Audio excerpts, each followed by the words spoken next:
তো সেই নামী পুরুষ এসছেন আমাদেরকে নাম দিতে, ভালোবাসা দিতে।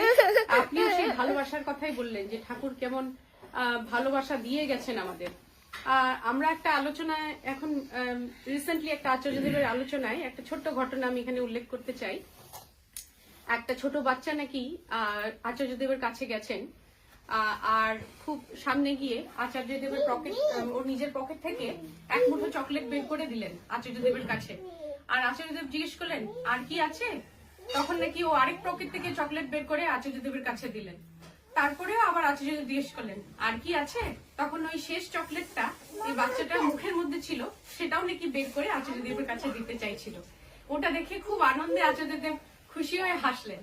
তো আমাদের ওই ঘটনার থেকে এটাই শিক্ষণীয় আচার্য দিলেন যে তাকে আমরা উজাড় করে যেন ভালোবাসি। আমরা সবকিছু যদি তাকে সেই সরল ভাবে উজাড় করে দিয়ে যদি তার শ্রীচরণে তাকে নিয়ে ভাবি, যেরকম সৌভিকদা বললেন মাথায় নিয়ে চলি, সব কর্মের মধ্যেই মনে করি সবকিছুই তারই কাজ, আমরা শুধু মাধ্যম।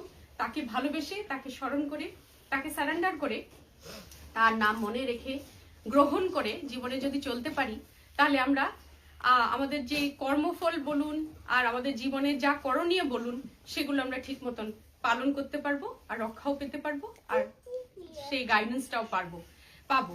তো সেই বলে আজকে আমি শ্রী শ্রী ঠাকুরের শ্রীচরণে সৌভিকদা এবং তার পরিবারের ইষ্ট উচ্ছল, সুস্থ, সবল, সুন্দর জীবন